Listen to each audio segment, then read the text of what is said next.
जय गुरु जी, हर हर महादेव। और आप सभी को महामाई का बहुत सारा प्यार, बहुत सारी ब्लेसिंग्स, बहुत सारी मुस्कुराहट आप लोगों की लाइफ में। और हंसना मुस्कुराना बहुत ज़रूरी है। बहुत छोटी सी ज़िंदगी है, खुश रहो, मज़े करो ज़िंदगी में, है ना। अब कुछ ही दिनों पहले होली गुजरी है, तो सभी को होली की बहुत सारी शुभकामनाएं। और देखो, अगर तुम्हारे पास तुम्हारे प्रीतम का प्यार है, तुम्हारे पास बहुत खूबसूरत रिश्ते हैं, बहुत खूबसूरत दोस्त है, और अगर इनकी मेहर है तुम्हारे ऊपर, तो तुम्हें किसी स्पेशल ओकेशन की वेट करने की ज़रूरत नहीं है। खुश रहने के लिए हमारे पास एक बहुत बड़ा रीज़न है कि हमारे पास प्यार है ज़िंदगी में, हमें कृपा है हमारे ऊपर। अगर तुम्हारा गुरु, तुम्हारे भगवान तुम्हें रियलाइज़ कराते रहते हैं कि हाँ, मैं तुम्हारे साथ हूँ, या तुम्हें अंदर से ऐसा लगता है ना कि सो सतगुरु प्यारा मेरे नाल है, तो आपको किसी भी स्पेशल दिन की, स्पेशल त्यौहार के इंतज़ार करने की ज़रूरत नहीं है। यही ज़िंदगी है, इसे एंजॉय करो, खूबसूरत लोगों के साथ खूबसूरत पल बिताओ। और यही एक खूबसूरत सा पल है, यही त्यौहार है, इसे ही बनाओ डेली। हमारे तो होली दिवाली कभी ख़त्म ही नहीं होने चाहिए, अगर तुम स्पिरिचुअलिटी में जुड़े हुए हो। और देखो, एक बहुत खूबसूरत सी लाइन है कि जिथे मेहर तेरी उथे सदा खुशियाँ, जिथे मेहर नहीं उथे दुख ही दुख। अब कभी कई बार ना लोगों से बात करके ऐसा फील होता है कि जब हमारी ज़िंदगी में परेशानियाँ आती है ना, तो हम कंपैरिजन शुरू कर देते हैं। बहुत सारे मैसेजेस आते हैं जब लोगों के, तो उनको यही होता है मलाल कि हम इतने परेशान हैं, बाकी सब इतने खुश हैं। मतलब लोग अपने, जब डाउनफॉल शुरू होता है ना, तो मैं हमेशा बोलता हूँ, जब तुम परेशान हो रहे हो ज़िंदगी में, तो अपने से ना जो और ज़्यादा परेशान है उनको देखो, तुम्हें मोटिवेशन मिलेगी हमेशा। अब तुम परेशानी में अपने से जो खुश ज़िंदगी जी रहे हैं ना लोग, उन लोगों को अगर देखोगे तो तुम्हारे को मन करेगा बस मर जाओ, कुछ नहीं है ज़िंदगी में, कुछ नहीं रखा हुआ। तो ये चीज़ गलत है ना। तो सबसे पहले इस चीज़ को चेंज करना है हमारे दिमाग में कि जब भी परेशान हो, तो तुम्हें अपने से 4 परेशान लोगों को देखो, नहीं तो हॉस्पिटल चले जाओ। सबसे बड़ी बात, सिर्फ चक्कर मार आओ एक, और तुम्हें पता लगेगा कि तुम्हारी खूबसूरत ज़िंदगी है, तुम्हारे पास कितना सारा प्यार है, कितनी सारी मेहर है। सिर्फ इतना करो, है ना। आपको आपके सारे गिले शिकवे तभी के तभी ख़त्म हो जाएंगे, आपकी सारी परेशानियां वहीं के वहीं ख़त्म हो जाएंगी। अभी कुछ दिन पहले, 2-3 दिन हो गए, मैं मंदिर से वापस आ रहा था, तो मैं लेट था, मैं बस में बैठा, एंड मैं ऐसे ही थोड़ा सा अपसेट था किसी चीज़ को लेके, पागल हूँ मैं। तो वहाँ ना मैंने गाड़ी में, बस में एक अंकल को देखा, वो अपनी बेटी के साथ थे। अंकल भी बहुत अच्छी खासी एज के थे, काफ़ी एजेड से थे, और उनकी जो बेटी थी वो मतलब बिल्कुल ठीक नहीं थी अपनी बॉडी से। मेरे को जो मैंने देखा ना कि उसके हाथ पैर बहुत पतले पतले से, बच्ची भी नहीं थी, फेस से लग रहा था वो बड़ी है अच्छी खासी। वो बात भी नहीं कर पा रही, चल भी नहीं पा रही, बैठ भी नहीं पा रही थी प्रॉपरली। उसके पापा ने बड़ी मुश्किल से उसे बिठाया, और वो रात को कहाँ जा रहे थे भगवान जाने। वो चीज़ देख कर ना मेरे को ऐसा अंधेरा आया मेरी आंखों के आगे कि यार, हम कितने पागल हैं, कितने बदतमीज़ लोग हैं जो छोटी छोटी बातों को लेकर परेशान हो जाते हैं। लोग इतनी बड़ी बड़ी परेशानियों को लेकर जिंदा दिली के साथ ज़िंदगी जी रहे हैं कि कल बेहतर होगा, नहीं तो अगर ज़िंदगी मिली है तो उसे जीना ही है ना। तो यार, थोड़ी बहुत परेशानी इधर उधर देखो जब तुम लोगों की ना, तो तुम्हें अपने दुख इतना सा लगने लगता है। ये बात तो बिल्कुल सच है। तो मत परेशान हुआ करो छोटी छोटी चीज़ों को लेके।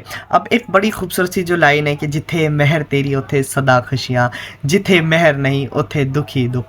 तो जहाँ गुरु की मेहर है, जहाँ तुम्हारे भगवान की तुम्हारे ऊपर मेहर हो जाती है ना, वहाँ खुशियाँ ही खुशियाँ होती हैं। तो इसका मतलब सिर्फ ये नहीं है कि वहाँ दुख नहीं आते, वहाँ स्ट्रगल नहीं होता, वहाँ परेशानियाँ नहीं आएंगी। सब कुछ होगा, सब कुछ फेस करना पड़ेगा। तुम्हारे जो कर्म है ना, वो तुम्हें ही काट रहे हैं, उसमें कोई थर्ड पर्सन, सेकंड पर्सन नहीं आ सकता।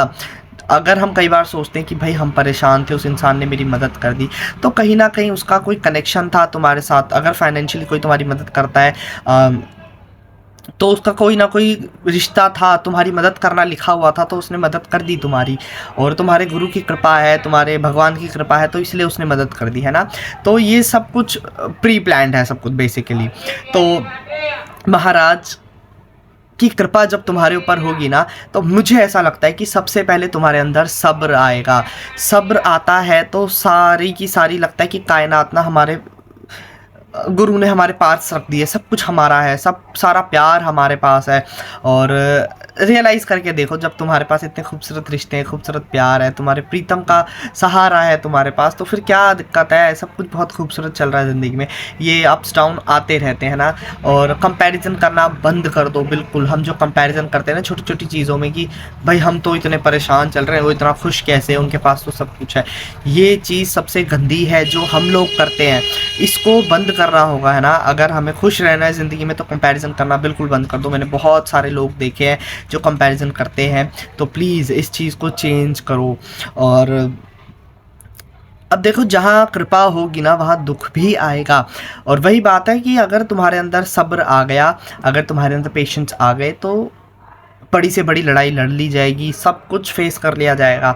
अगर उसका एक सहारा है, और एक तेरा सहारा मिल जे दाता, दुनिया दी परवाह नहीं करता, तो किसी की कोई परवाह नहीं है भाई। अगर मेरा भगवान, मेरा प्रीतम मेरे साथ है तो ठीक है, सब कुछ लड़ लेंगे अच्छे से। बहुत ताकत है हमारे अंदर। तो अब जहाँ इसकी कृपा हो गई ना, वहाँ खुशियाँ खुशियाँ रहेंगी। अगर कोई बीमार हो गया तब भी लगेगा कि अरे कोई नहीं, हमारे कर्म है, काटना है हमें। और फाइनेंशियल लॉस हो गया, अरे कोई बात नहीं, जैसी गुरु की मर्ज़ी। और आज लॉस हुआ, कल प्रॉफिट हो जाएगा, ठीक है। तुम्हें गिर के चोट लग गई तो सोचो कि अरे बहुत ज़्यादा लगनी थी, थोड़े में टल गया, कोई बात नहीं। बस मुंह पे शिकन भी नहीं आनी चाहिए, एक लाइन भी नहीं आनी चाहिए, यार ऐसा क्यों हुआ, नहीं। यहाँ बात बिगड़ जाती है। अपने खुश चेहरे को ना एकदम खुश रखो, फ्रेश की, अरे कोई बात नहीं, हो गया तो हो गया, चलो जैसी मर्ज़ी, हमें काटना है, हमारे कर्म है, हमें काटना है, हमें ही काटना है। बस ये सोच कर रखो कि हमारे कर्म हमें ही काटने हैं। और ये जो गेड़ियाँ है ना, ये जन्म मरण की गेड़ी, ये ख़त्म करनी है। मैंने मतलब बहुत बार सुना हुआ है कि ये इंसानी जन्म जो मिला है ना हमें, ये कर्म काटने के लिए मिला है। और यहाँ सिर्फ भोगने के लिए आए हैं हम, अपने अच्छे बुरे जो कर्म है उन्हें भोगने आए हैं। तो अगर तुम्हारे पास तुम्हारे भगवान की कृपा है, तो बस इससे खूबसूरत कुछ नहीं है। इसी को एंजॉय करो कि हाँ भाई ठीक है, मेरा भगवान मेरे साथ है।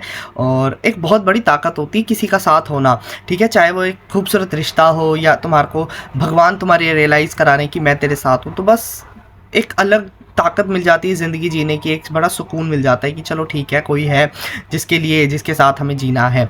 तो अब जैसे होता है ना कि जिथे मेहर नहीं होते दुख ही दुख, तो जहाँ इसकी कृपा नहीं है वहाँ दुख ही दुख रहेगा। अब तुम चाहे लाखों रुपए कमा रहे हो, करोड़ों रुपए कमा रहे हो, बट उसके बाद तुम्हारे ऊपर तुम्हारे गुरु की, तुम्हारे भगवान की कृपा नहीं है ना, तो उस इंसान को सब्र नहीं आएगा, उसको शांति ही नहीं मिलेगी। अब उसको लगेगा बस और चाहिए, कहीं और से कुछ और आ जाए, बस मज़ा नहीं आ रहा ज़िंदगी में, सुकून नहीं है। तो इसलिए अगर तुम्हारे पास कुछ भी नहीं है और तुम्हारे पास तुम्हारे भगवान की अगर थोड़ी सी भी कृपा है ना, तो हम बहुत लकी हैं, हम बहुत खुशनसीब हैं। क्योंकि बहुत सारे लोग ऐसे देखे हैं जो उनके पास ऐसा कुछ नहीं है जो उनकी ज़िंदगी में नहीं है, बट उनको सब्र ही नहीं है, उनको सुकून ही नहीं है, उनको वो मज़ा ही नहीं मिल रहा ज़िंदगी में, उनको वो आनंद ही नहीं मिल रहा। अब तुम्हारे भगवान ने भजन कीर्तन बख्शे हुए हैं, नाम बख्शा हुआ है, सत्संग बख्शा हुआ है, तो बस हमें तो सुकून मिल गया ना, हमारे पास एक रीज़न है खुश रहने का। तो यही बात है कि अगर तुम्हारे पास कृपा है तो तुमसे बड़ा अमीर कोई नहीं है, ठीक है। और जहाँ कृपा नहीं होती ना, उस इंसान के अंदर सब्र भी नहीं होता, चाहे वो लाखों करोड़ों रुपए कमा ले, फिर भी उसे लगता है कि यार कुछ ना कुछ कमी है, बेचैनी रहती है, अलग सी अजीब सी सुकून नहीं होता ज़िंदगी में। तो यही बात है ना। तो अगर तुम्हें वीडियो थोड़ी सी भी अच्छी लगे तो तुम आगे शेयर कर सकते हो। बाकी मिलते हैं नेक्स्ट वीडियो में, तब तक के लिए बहुत सारा प्यार, बहुत सारी ब्लेसिंग्स। हर हर महादेव।